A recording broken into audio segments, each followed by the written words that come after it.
3 meses antes de nuestra boda, Alejandro fue visto teniendo relaciones con su secretaria. La noticia me llegó a través de Carmen, mi mejor amiga, que trabaja en el mismo edificio de oficinas en el centro de Madrid. Aquella tarde lluviosa de octubre, estaba en el atelier probándome mi vestido de novia cuando recibí su llamada. Todavía puedo sentir el peso del vestido blanco, los delicados detalles del encaje español que había elegido con tanto cariño, mientras mi mundo se derrumbaba con cada palabra que ella decía. «Isabel, necesitas saber esto», dijo Carmen, su voz temblando al otro lado del teléfono. Vi a Alejandro entrando en el Hotel Palace con Luciana. Parecían íntimos. Tenía su mano en su cintura, como suele hacer contigo. Mi corazón se detuvo. Luciana era su nueva secretaria, contratada hace apenas 3 meses. Una joven de 23 años, 10 años menor que yo, guapa, alta, con ese tipo de belleza que hace que los hombres pierdan la cabeza. Pero Alejandro siempre decía que era solo una empleada competente. «Tiene un currículum excelente, amor», me había dicho cuando la contrató. «Necesitamos sangre nueva en la empresa». «¿Estás segura que era él, Carmen?», pregunté, mi voz casi un susurro. La modista me miró con preocupación a través del espejo, notando cómo mis manos temblaban. «Isabel», los vi entrando juntos al ascensor. Llevaba ese traje azul marino que le regalaste por su cumpleaños. ¿Sabes cuál? El que tiene ese bordado discreto en la solapa. Y ella llevaba un bolso pequeño, de esos de una noche. Le pedí a la modista que me ayudara a quitarme el vestido. Mis piernas temblaban y el aire parecía demasiado pesado para respirar. Mientras ella desabrochaba los delicados botones de mi espalda, los recuerdos de los últimos meses comenzaron a encajar como piezas de un rompecabezas macabro.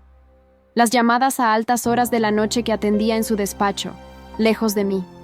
Las cenas de negocios que se multiplicaban. El perfume diferente que a veces olía en sus camisas. Un aroma floral que estaba segura de haber olido cuando Luciana pasó junto a mí en su oficina. Esa noche, cuando llegó a casa, actuó como si nada hubiera pasado. Me besó como siempre lo hacía, su beso con sabor a mentira ahora que lo sabía. Me preguntó sobre mi día y empezó a hablar sobre los preparativos de la boda, como si no acabara de salir de los brazos de otra mujer. «¿Cómo fue la prueba del vestido, cariño?», preguntó mientras se aflojaba la corbata. La misma corbata que probablemente Luciana había ayudado a arreglar horas antes. Fue bien», respondí, observando cada uno de sus movimientos. Buscaba señales de culpa, de nerviosismo, cualquier cosa que delatara al hombre que creía conocer tan bien. Pero mantenía esa misma calma de siempre, esa sonrisa que antes me derretía y ahora me daba náuseas. «¿Cómo fue tu día en la oficina?», pregunté, luchando por mantener firme mi voz. «Normal, amor. Muchas reuniones. Ya sabes cómo es», respondió sin dudar, sirviéndose una copa de Rioja, el mismo vino que habíamos elegido para servir en nuestra boda. «¿Reuniones en el Hotel Palace?». La copa de vino se congeló a medio camino de su boca. Por un momento, vi un destello de pánico en sus ojos, pero se recuperó rápidamente, demasiado rápido, como alguien que está acostumbrado a mentir. «¿De qué estás hablando? Te vieron, Alejandro, con Luciana, entrando al hotel». Dejó la copa sobre la mesa con cuidado estudiado, como si necesitara tiempo para pensar. Cuando finalmente habló, su voz era diferente, más fría, más calculadora. Era una voz que nunca había escuchado antes, una voz que no pertenecía al hombre con quien había planeado pasar el resto de mi vida. «¿Quién me vio? ¿Tu amiguita chismosa? Isabel, por favor, ¿vas a creer en chismes? Carmen nunca me mentiría». «Ah, ¿no? ¿Y por qué no? Siempre ha tenido envidia de nuestra relación. ¿No ves cómo nos mira? Una solterona amargada, eso es lo que es». Probablemente inventó toda esta historia porque no soporta ver nuestra felicidad. La forma en que habló de Carmen me sorprendió. Alejandro siempre había sido educado y amable con todos, especialmente con mis amigos. Esta versión de él, cruel y desdeñosa, era nueva para mí. O tal vez siempre había estado allí, escondida bajo la máscara del hombre perfecto que llevaba tan bien. «¿Qué hacías en el hotel con tu secretaria?». Era una reunión de negocios. El cliente prefirió un ambiente más reservado. Luciana estaba allí porque necesitábamos la documentación que ella organiza. «Esto es ridículo, Isabel. Estamos a 3 meses de nuestra boda. ¿Y estás dudando de mí por chismes?». Sus palabras sonaban ensayadas, como si hubiera practicado esta explicación. Me pregunté cuántas otras mentiras había practicado antes de decírmelas. Quise creerle, realmente quise. 5 años de relación, miles de momentos felices, planes para toda una vida. Todo eso pesaba a su favor. Pero algo en la forma en que se defendió, cómo atacó a Carmen, cómo sus explicaciones parecían demasiado perfectas, me molestó profundamente. En los días siguientes, empecé a prestar más atención a todo. Era como si me hubieran quitado una venda de los ojos, y ahora podía ver claramente todas las señales que había ignorado durante tanto tiempo. Noté cómo siempre ponía el móvil boca abajo, cómo cambiaba de tema cuando le preguntaba sobre el trabajo, cómo su humor cambiaba completamente cuando el nombre de Luciana surgía en alguna conversación. Sus ojos brillaban de una manera diferente. Había una sonrisa discreta en las comisuras de sus labios. Una noche, mientras se duchaba, su móvil vibró sobre la mesa. Era un mensaje de Luciana. «Aún puedo sentir tu sabor. No puedo esperar a mañana». Mi estómago se revolvió, pero mantuve la compostura. Dejé el móvil exactamente como estaba y fui a la cocina a preparar la cena como si nada hubiera pasado. Durante 2 semanas, viví en este infierno particular. Cada sonrisa suya era una puñalada, cada beso de buenas noches. Sabiendo que esos mismos labios habían estado con ella, era una tortura. Pero necesitaba pruebas concretas, algo que no pudiera negar o explicar con sus mentiras bien ensayadas. La oportunidad surgió cuando viajó a una conferencia de negocios. Otra mentira, sospechaba. Decidí ordenar nuestro vestidor, algo que había postergado durante meses. Fue entonces cuando encontré, en el bolsillo de uno de sus trajes más caros, uno que le había regalado en Navidad, un recibo del Hotel Palace. No era de una reunión de negocios, era de una suite, reservada para toda la tarde. Mis manos temblaban mientras examinaba el papel, pero lo peor estaba por venir. En el mismo bolsillo, encontré una pequeña caja de terciopelo. Dentro, un anillo que hizo que mi corazón se detuviera. Era idéntico a mi anillo de compromiso. Aquel que había dicho era único, diseñado especialmente para mí. Y junto al anillo, una tarjeta con su elegante letra. Para Luciana, mi verdadero amor. Pronto estaremos juntos para siempre. Para siempre. Las mismas palabras que había usado cuando me pidió matrimonio, bajo nuestro árbol favorito en el Parque del Retiro donde nos conocimos. Las mismas palabras que estaban grabadas en mi propio anillo, que ahora parecía quemar en mi dedo. En ese momento, sentada en el suelo del vestidor con las pruebas de la traición en mis manos, algo dentro de mí cambió. No eran solo las mentiras o la traición, era la crueldad calculada de mantener 2 relaciones paralelas, de planear un futuro con otra mientras fingía amor eterno para mí. Era la forma en que había transformado nuestro amor en una farsa elaborada, un espectáculo donde él era el director y yo, solo una actriz manipulada. Me sequé las lágrimas y guardé todo exactamente donde estaba. Me levanté, miré mi reflejo en el espejo y no reconocí a la mujer que me devolvía la mirada. Sus ojos tenían un brillo diferente, más frío, más determinado. ¿Alejandro quería jugar? Perfecto. Pero no tenía idea del juego que estaba a punto de comenzar. En ese momento, mirándome en el espejo, vi a una mujer diferente. Una mujer que merecía más que mentiras y traiciones.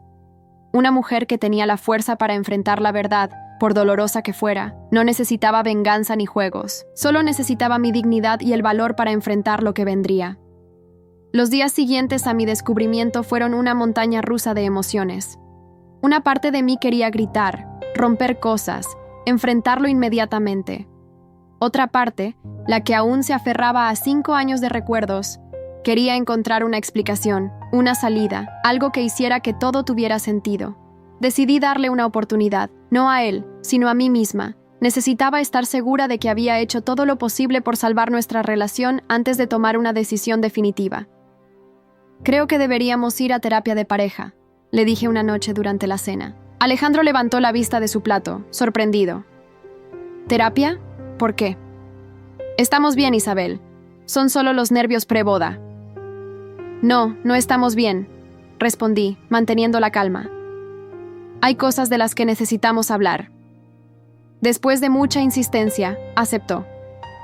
Nuestra primera sesión con la doctora Ramírez fue reveladora, pero no de la manera que esperaba. ¿Qué los trae aquí?, preguntó la terapeuta. Isabel está insegura, respondió Alejandro antes de que yo pudiera abrir la boca. Cree que la engaño con mi secretaria. La forma en que lo dijo, con ese tono condescendiente, como si yo fuera una niña haciendo una rabieta, me hizo ver algo que había estado ignorando. Él no me respetaba. Nunca lo había hecho. No estoy insegura, respondí. Te vi con ella, Alejandro. Tengo pruebas. ¿Pruebas?, se rió. ¿El chisme de tu amiga? ¿Un recibo de hotel donde tuve una reunión de negocios? Por favor, Isabel, estás exagerando. La doctora Ramírez observaba nuestro intercambio con atención. Alejandro, ¿por qué cree que Isabel tendría estas sospechas? Porque es así, respondió con un gesto de desdén. Siempre buscando problemas donde no los hay. Todo tiene que ser un drama con ella. Cada palabra suya era como una bofetada. No estaba defendiéndose de las acusaciones, estaba atacando mi carácter, mi personalidad.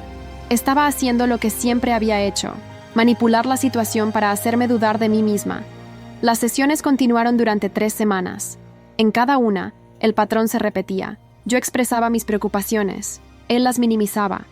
Yo hablaba de mis sentimientos. Él los descartaba como exageraciones. Una tarde, después de una sesión particularmente difícil, fuimos a tomar un café a nuestra cafetería favorita en la Plaza Mayor, el lugar donde habíamos tenido nuestra primera cita. Mientras lo observaba hablar por teléfono con un cliente, sabía que era Luciana, algo hizo clic en mi mente. No era solo la infidelidad, era todo.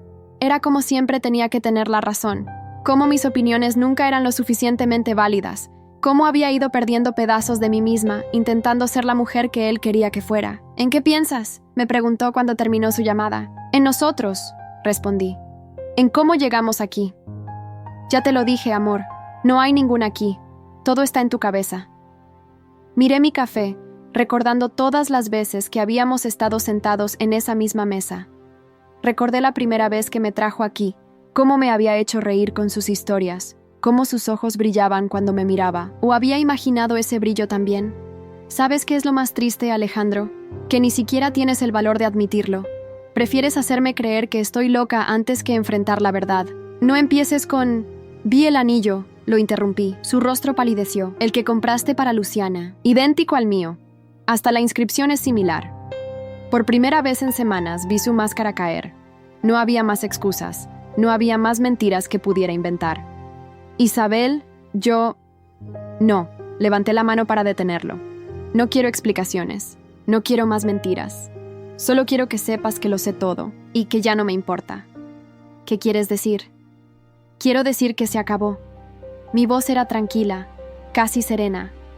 No habrá boda, no habrá más terapia, no habrá más intentos de arreglar algo que tú rompiste. Estás exagerando. Podemos arreglar esto. Fue un error, un momento de debilidad. ¿Un momento? ¿Llamas momento a 3 meses de encuentros en hoteles? ¿A mensajes de amor? ¿A planear un futuro con ella mientras planeabas una boda conmigo? Se quedó en silencio, finalmente sin excusas que ofrecer. Lo más irónico, continué, es que durante semanas he estado buscando una manera de salvar nuestra relación. Pero ahora me doy cuenta de que no hay nada que salvar. No se puede salvar algo que nunca fue real. Me levanté, dejando el anillo de compromiso sobre la mesa. El mismo anillo que una vez me había hecho tan feliz, que ahora solo me recordaba cuán ciega había estado. Isabel, por favor. Adiós. Alejandro, espero que Luciana tenga mejor suerte que yo en descubrir quién eres realmente. Salí de la cafetería sin mirar atrás. El aire frío de Madrid me golpeó el rostro, pero por primera vez en semanas podía respirar completamente. Mis ojos se llenaron de lágrimas, pero no eran lágrimas de tristeza, eran de alivio. Mientras caminaba por las calles empedradas, pasando junto a parejas felices y turistas tomando fotos, me di cuenta de que esta no era la historia de una traición, era la historia de una mujer encontrando su valor, su fuerza. Mi teléfono no dejaba de vibrar con mensajes y llamadas de Alejandro. Los ignoré todos. En cambio, llamé a Carmen. ¿Puedo quedarme contigo unos días?, le pregunté cuando contestó. Mi casa es tu casa, respondió sin dudar. ¿Estás bien? No, sonreí a través de las lágrimas. Pero lo estaré. Lo que no sabía en ese momento era que esta decisión, este acto de elegirme a mí misma por primera vez, sería solo el comienzo de un viaje que cambiaría mi vida por completo. A veces tienes que perderlo todo para encontrarte a ti misma. La primera semana en casa de Carmen fue la más difícil.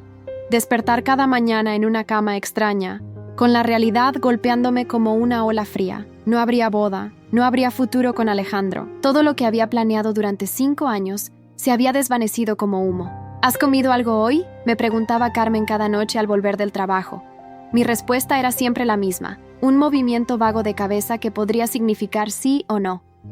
Isabel, no puedes seguir así, me dijo una noche, sentándose en el borde de la cama donde yo había pasado las últimas horas mirando el techo. «Necesitas salir de esta habitación». «¿Para qué?», murmuré. Todo me recuerda a él. Cada calle, cada restaurante, cada rincón de Madrid tiene una memoria que ahora duele. Carmen suspiró y se acostó a mi lado, como cuando éramos adolescentes compartiendo secretos. ¿Recuerdas cuando rompí con Miguel en la universidad? Creí que moriría de dolor, pero aquí estoy, viviendo, respirando, incluso riendo a veces. La miré por primera vez en horas. Carmen, mi amiga incondicional desde el instituto, la única que había tenido el valor de decirme la verdad sobre Alejandro. «¿Cómo lo hiciste?», pregunté. «¿Cómo dejaste de doler?». «No dejó de doler mágicamente», respondió con honestidad. «Pero un día decidí que el dolor no iba a ser toda mi historia. Y tú, Isabel, tienes muchos más capítulos por escribir».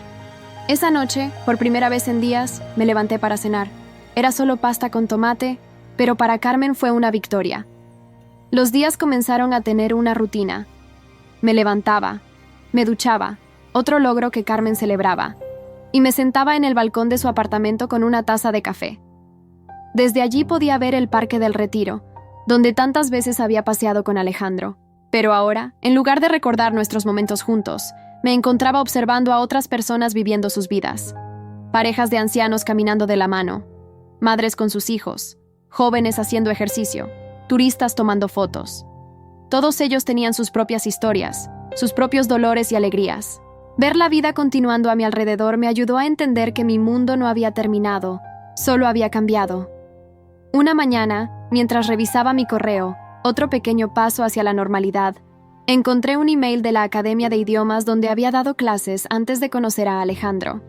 Había renunciado cuando él sugirió que no era apropiado para la futura esposa de un ejecutivo trabajar en algo tan modesto. «Querida Isabel, espero que estés bien. Nos enteramos de que la boda se canceló. Madrid es un pañuelo, ya sabes. Si alguna vez quieres volver a dar clases, tenemos un puesto disponible. Un abrazo, María». Me quedé mirando la pantalla durante largo rato. La Isabel de hace un mes habría borrado el correo inmediatamente, pero esta nueva Isabel, la que estaba emergiendo de las cenizas de una relación tóxica, sintió una chispa de esperanza. «¿Crees que debería aceptarlo?», le pregunté a Carmen esa noche. «¿Tú quieres hacerlo?».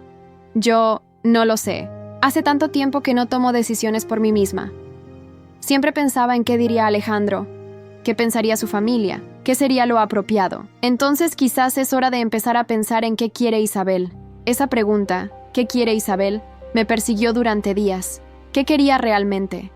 Había pasado tanto tiempo siendo la novia perfecta, la futura esposa ideal, que había olvidado quién era yo antes de Alejandro. Recordé mis primeros días como profesora, la satisfacción de ver a mis alumnos progresar, las risas compartidas en la sala de profesores, la independencia de ganar mi propio dinero. Todo eso lo había abandonado por un hombre que al final ni siquiera me respetaba lo suficiente para serme fiel. Respondí el email esa misma noche. Mi primer día de vuelta en la academia fue surreal. Las paredes amarillas, los carteles motivacionales en varios idiomas, el olor a café de la sala de profesores, todo era familiar y nuevo a la vez. María me recibió con un abrazo sincero y ninguna pregunta incómoda sobre la boda cancelada. «Tu antigua aula está disponible», me dijo con una sonrisa. «Los estudiantes siempre preguntan por ti». Entrar en el aula 7, mi favorita por su vista al pequeño jardín interior, fue como volver a casa. Los nervios iniciales se disiparon en cuanto comencé la primera clase. El francés, mi primer amor antes de Alejandro, fluía naturalmente. Los estudiantes respondían con entusiasmo y por 2 horas completas no pensé ni una vez en mi vida personal. Durante el descanso, una de las nuevas profesoras, Ana, se acercó a mí. «¿Te apetece un café? Conozco un lugar increíble aquí cerca». Estuve a punto de declinar la invitación. Era más fácil volver a casa, donde podía mantener mi dolor controlado. Pero recordé las palabras de Carmen sobre escribir nuevos capítulos. «Vale, ¿por qué no?». El café resultó ser una pequeña cafetería bohemia que nunca había notado antes, a pesar de estar a solo 2 calles de la academia. Ana me contó sobre sus viajes enseñando idiomas por toda Europa, sus desastres amorosos, sus sueños de abrir su propia escuela algún día. «¿Y tú?», me preguntó. «¿Cuáles son tus sueños?». La pregunta me tomó por sorpresa. ¿Cuándo fue la última vez que alguien me había preguntado sobre mis sueños, en lugar de los planes para la boda? Yo solía soñar con vivir en París, confesé. Estudiar literatura en la Sorbona, tal vez escribir. ¿Y qué te detiene? La vida, supongo. Las responsabilidades. El miedo. El miedo siempre estará ahí, dijo Ana con una sonrisa. La cuestión es si dejarás que te detenga. Esa conversación despertó algo en mí. Esa noche, en lugar de irme directamente a casa de Carmen, caminé por Madrid sin rumbo fijo. La ciudad parecía diferente, como si la estuviera viendo por primera vez sin el filtro de mi relación con Alejandro. Pasé frente a la cafetería donde habíamos tenido nuestra última conversación. Había temido este momento, pensando que el dolor sería insoportable, pero mientras miraba a través de la ventana, vi a una pareja joven compartiendo un café. Ella reía de algo que él había dicho. Sus ojos brillaban con amor verdadero. Y por primera vez, no sentí envidia ni dolor. Sentí esperanza. Mi teléfono vibró. Era un mensaje de Alejandro. Te echo de menos. Podemos arreglar esto. Por favor, dame otra oportunidad. Antes, un mensaje así habría destruido todo mi progreso. Pero esta vez fue diferente. Lo leí, respiré profundo y lo borré sin responder. No porque estuviera enojada o quisiera venganza. Simplemente porque ya no necesitaba esa conversación en mi vida. Llegué a casa de Carmen más tarde de lo habitual. Ella estaba en el sofá, viendo una serie en Netflix. ¿Dónde estabas? Me preocupé, dijo, pausando la serie. Caminando, pensando, viviendo, respondí, sentándome junto a ella. ¿Sabes qué? Creo que voy a solicitar una beca para estudiar en París. Carmen me miró sorprendida.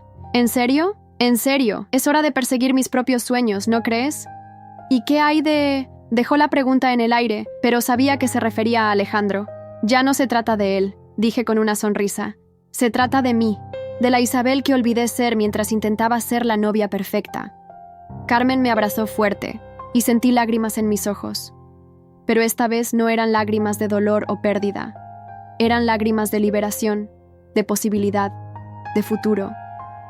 Esa noche, mientras preparábamos la cena juntas, recordé algo que mi abuela solía decir. A veces Dios cierra una puerta para abrir una ventana. Durante semanas, había estado mirando la puerta cerrada, lamentando lo que había perdido. Pero ahora, por fin, estaba lista para ver qué había más allá de la ventana. Lo que no sabía en ese momento era que mi decisión de solicitar la beca sería solo el primer paso en un camino que me llevaría mucho más lejos de lo que jamás había imaginado. Y que a veces, las mejores historias de amor no son con otra persona, sino con uno mismo. París en otoño es exactamente como lo describen los libros. Un cuadro impresionista de hojas doradas y cielos grises. Llevaba 3 meses en la ciudad cuando recibí la noticia. Había sido aceptada en el programa de literatura de la Sorbona. ¡Lo conseguiste!, gritó Carmen por videollamada. Su rostro en la pequeña pantalla de mi móvil reflejaba más emoción que el mío. ¿Por qué no estás saltando de alegría? Porque aún no me lo creo, respondí, mirando por la ventana de mi pequeño apartamento en el barrio latino. A veces me pregunto si todo esto es real. La realidad era que mi vida había dado un giro de 180 grados en los últimos 6 meses. Después de conseguir la beca inicial para un curso de verano en París, todo pareció encajar como piezas de un rompecabezas que no sabía que estaba armando. Mi pequeño apartamento, apenas más grande que un armario pero con una vista al jardín de Luxemburg, se había convertido en mi refugio. Las paredes, antes desnudas, ahora estaban cubiertas de postales, fotos y notas. Ninguna de ellas con Alejandro. ¿Has sabido algo de él?, preguntó Carmen como si pudiera leer mis pensamientos. Lo último que supe fue por Ana, respondí. Aparentemente, las cosas con Luciana no funcionaron como esperaba. ¿Te afecta?, me detuve a pensar. 6 meses atrás, esa noticia me habría destrozado. Ahora... Es curioso, dije finalmente. Siento como si estuviera hablando de personajes de una película que vi hace mucho tiempo. Sé que fui parte de esa historia, pero ya no me siento conectada a ella. La verdad era que mi vida en París había abierto un mundo nuevo que ni siquiera sabía que existía. Mis días tenían una rutina diferente. Despertar temprano, caminar hasta la panadería de la esquina por un croissant recién horneado, pasar horas en las bibliotecas preparando mis ensayos, y por las tardes, dar clases particulares de español para mantenerme. En una de esas clases conocí a Sophie, una estudiante de arte que se convirtió en mi primera amiga parisina.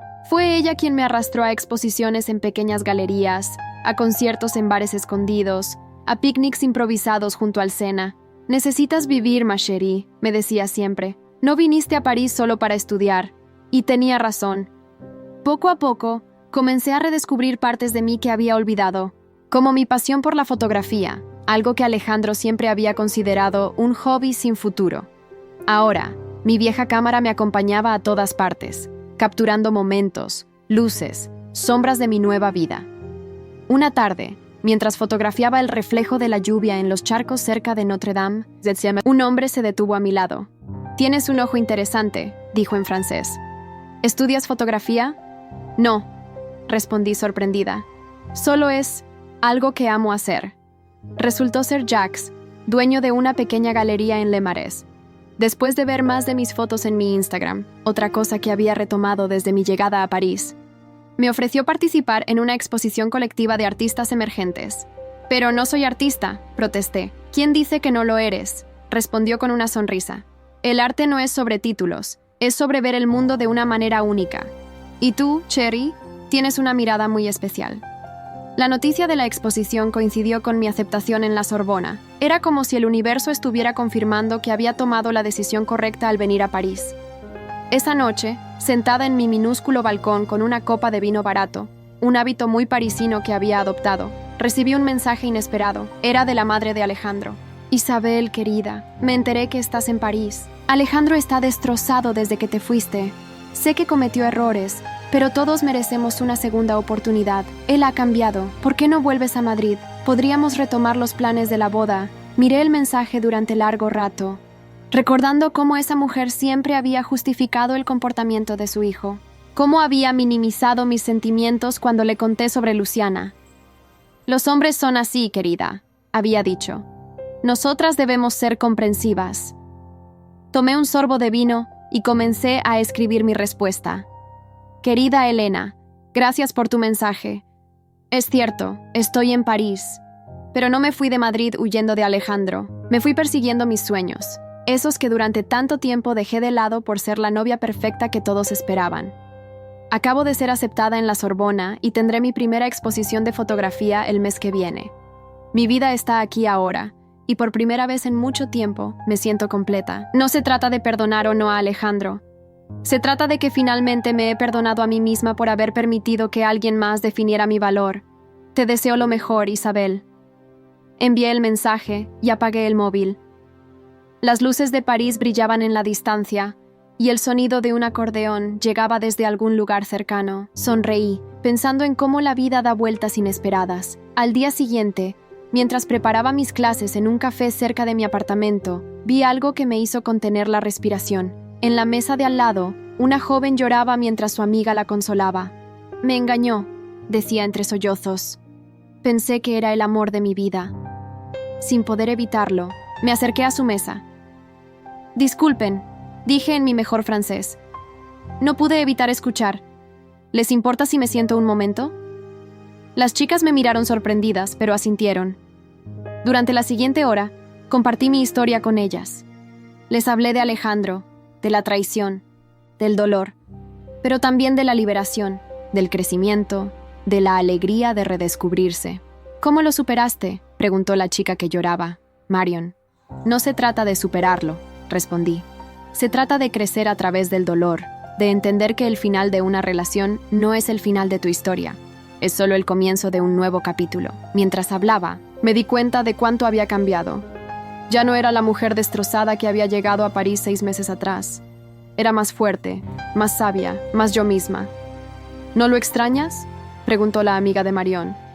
«A veces extraño la idea que tenía de él, la vida que había planeado», admití. «Pero he aprendido que la realidad, incluso con sus imperfecciones y desafíos, es mucho más hermosa que cualquier fantasía». Las chicas me invitaron a unirme a su grupo de lectura, que se reunía semanalmente en diferentes cafés de la ciudad. Acepté sin dudarlo. Cada nueva conexión, cada nueva experiencia, era un paso más en mi camino de autodescubrimiento. Esa noche, mientras trabajaba en mis fotografías para la exposición, recibí un email de Ana, mi amiga de la academia en Madrid. «No vas a creer esto. Luciana dejó a Alejandro. Al parecer, encontró a alguien más prometedor en la empresa. Él está devastado, preguntando por ti. Pero todos aquí sabemos que estás mejor donde estás. Por cierto, ¿cuándo es tu exposición? Quiero ir». Leí el email 2 veces y me sorprendí al descubrir que la noticia no me provocaba ninguna satisfacción ni dolor. Era simplemente información sobre personas que ya no formaban parte de mi vida. Miré las fotografías en mi pantalla. imágenes de París bajo la lluvia, rostros de desconocidos en el metro, reflejos en los cristales de los cafés. Cada foto contaba una historia, pero ya no era una historia de desamor y traición. Era una historia de renacimiento, de descubrimiento, de amor propio. La vida que había imaginado con Alejandro se había desvanecido como un espejismo, pero en su lugar había encontrado algo mucho más valioso. Me había encontrado a mí misma. La noche de mi exposición en la Galería de Le Marais llegó más rápido de lo que esperaba. El espacio, aunque pequeño, estaba lleno de gente, estudiantes de arte, turistas curiosos y algunos amigos que había hecho en París. Carmen había volado desde Madrid especialmente para la ocasión, y ver su rostro familiar entre la multitud me daba la fuerza que necesitaba. «Tus fotos son increíbles», me dijo Sophie, ajustando una de las imágenes que mostraba la silueta de una pareja anciana bailando en el jardín de las Tullerías. «Capturas algo más que momentos, capturas emociones».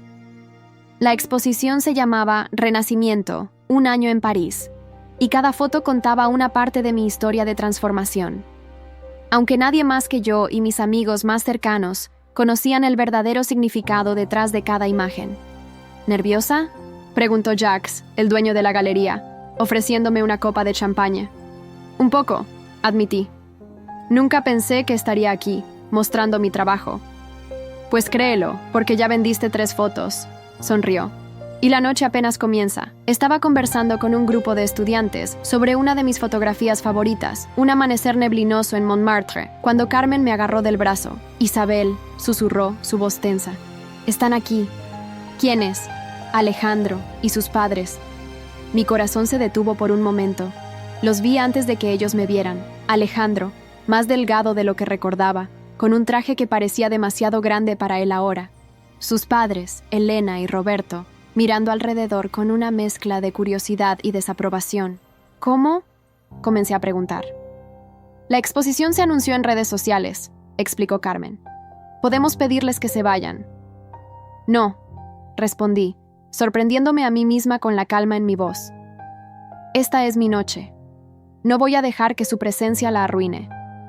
Seguí circulando por la galería, hablando con los invitados, explicando mi trabajo. Podía sentir los ojos de Alejandro siguiéndome, pero me negué a dejar que eso me afectara. Esta no era la Isabel que él conoció, la que buscaba constantemente su aprobación. Esta era una nueva Isabel, una que había aprendido a valorarse a sí misma. Finalmente, fue inevitable. Nos encontramos frente a una de mis fotografías más personales, la imagen de una mujer solitaria mirando por la ventana de un café, su reflejo mezclándose con las gotas de lluvia en el cristal. «Es hermosa», dijo Alejandro, su voz más suave de lo que recordaba. «Como todas tus fotos, siempre supe que tenías talento». «No», respondí tranquilamente. «Nunca lo supiste. De hecho, solías decir que la fotografía era una pérdida de tiempo». Se quedó en silencio por un momento, como si mis palabras lo hubieran golpeado físicamente. «Isabel, yo...» «No necesito explicaciones, Alejandro, ni disculpas. Ese capítulo de mi vida está cerrado». «Te he extrañado», dijo, su voz quebrándose ligeramente. «Después de que Luciana... Bueno, me di cuenta de muchas cosas, de todo lo que perdí, de todo lo que teníamos». Lo miré realmente por primera vez en más de un año. Vi las ojeras bajo sus ojos, las arrugas de preocupación en su frente, la forma en que sus hombros se encorvaban ligeramente, como si cargara un peso invisible. «¿Sabes qué veo cuando miro esta foto?», le pregunté, señalando la imagen frente a nosotros. «Veo a la mujer que era cuando estaba contigo, sola, incluso rodeada de gente, esperando que alguien más definiera mi valor. Pero esa mujer ya no existe». «Has cambiado», dijo, y no pude determinar si era una acusación o un cumplido. «Todos cambiamos, Alejandro. La diferencia es que algunos crecemos y otros simplemente nos quedamos atrapados en viejos patrones». Elena se acercó en ese momento, su rostro una máscara de falsa amabilidad.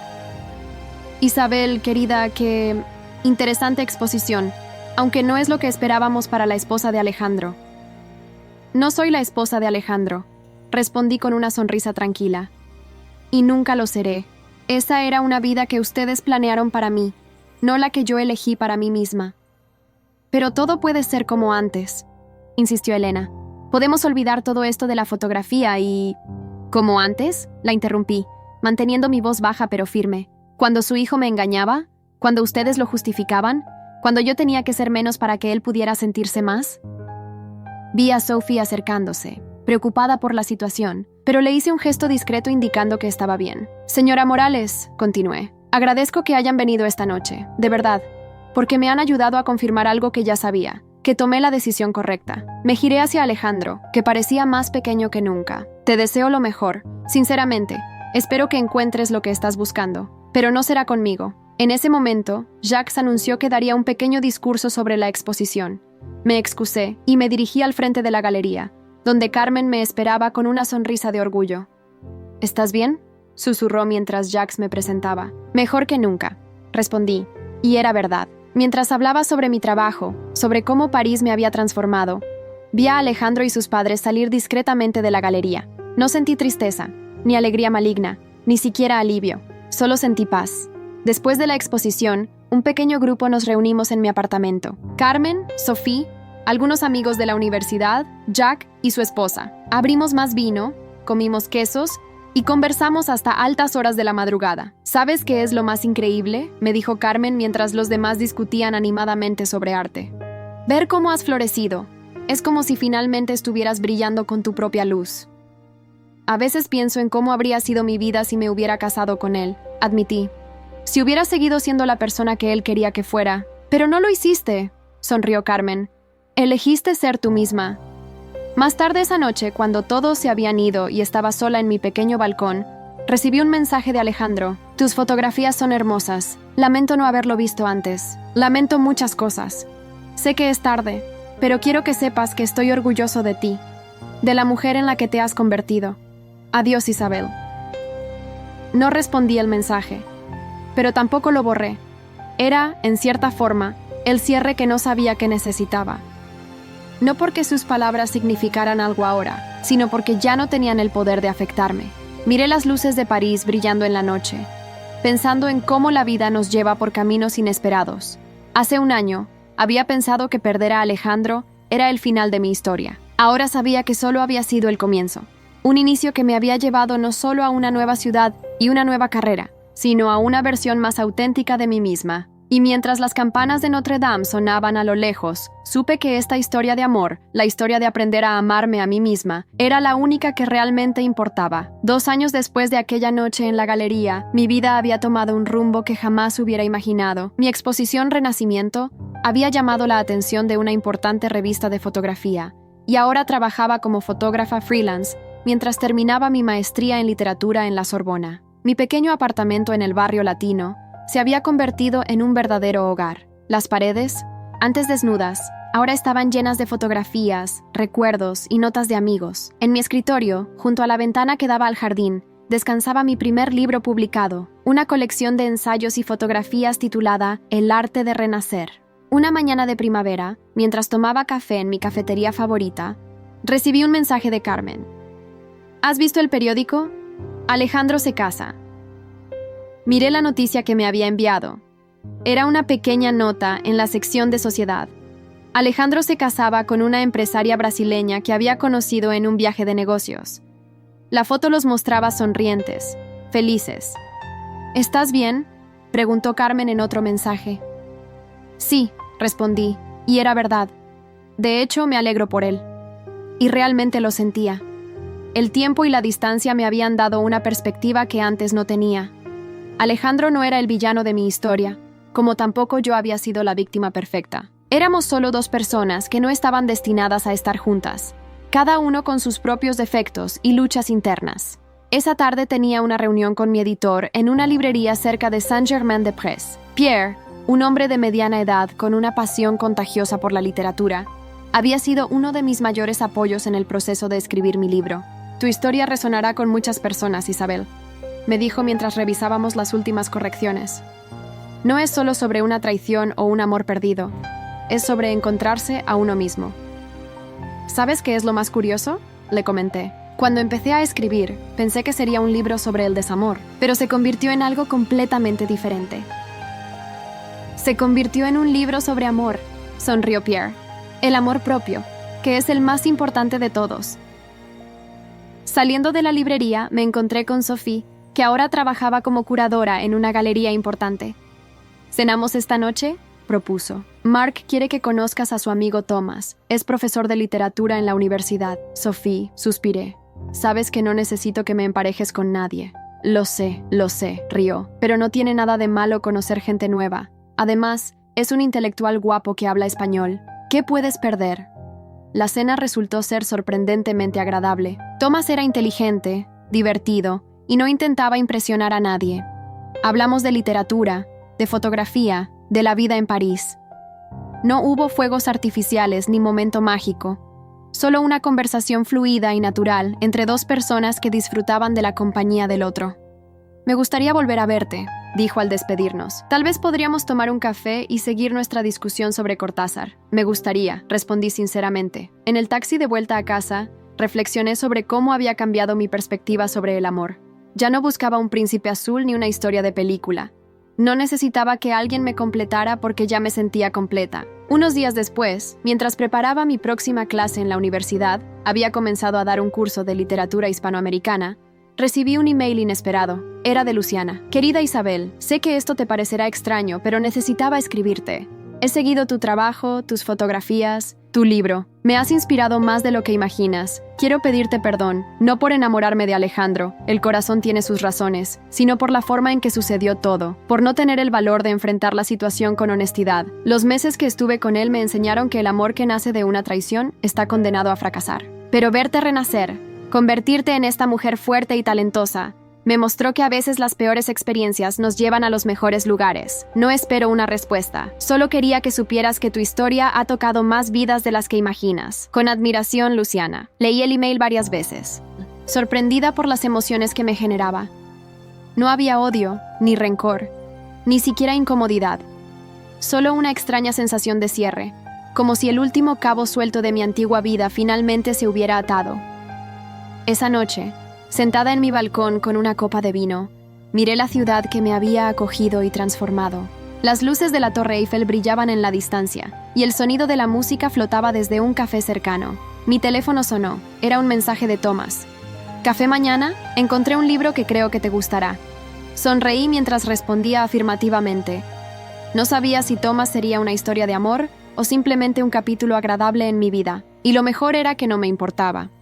Había aprendido que la vida no se trata de encontrar el final feliz perfecto, sino de disfrutar cada página del viaje. Pensé en la Isabel que había llegado a París 2 años atrás, con el corazón roto y los sueños aplazados, en cómo cada decisión, cada lágrima, cada momento de soledad me había llevado a este presente que nunca hubiera imaginado. Mi libro estaba a punto de ser publicado, mis fotografías se exhibían en galerías, daba clases en una de las universidades más prestigiosas del mundo, y lo más importante, me había encontrado a mí misma. A veces, las mejores historias de amor no son las que terminan en boda, son las que nos enseñan a amarnos a nosotros mismos, a valorar nuestra propia compañía, a perseguir nuestros sueños sin pedir permiso. Mientras la noche caía sobre París, levanté mi copa en un brindis silencioso, por los finales que no fueron, por los comienzos inesperados, por el amor que nace de las cenizas del desamor, y sobre todo, por esa mujer en el espejo que finalmente había aprendido a brillar con luz propia, porque a veces, el mejor final feliz es simplemente ser feliz con uno mismo.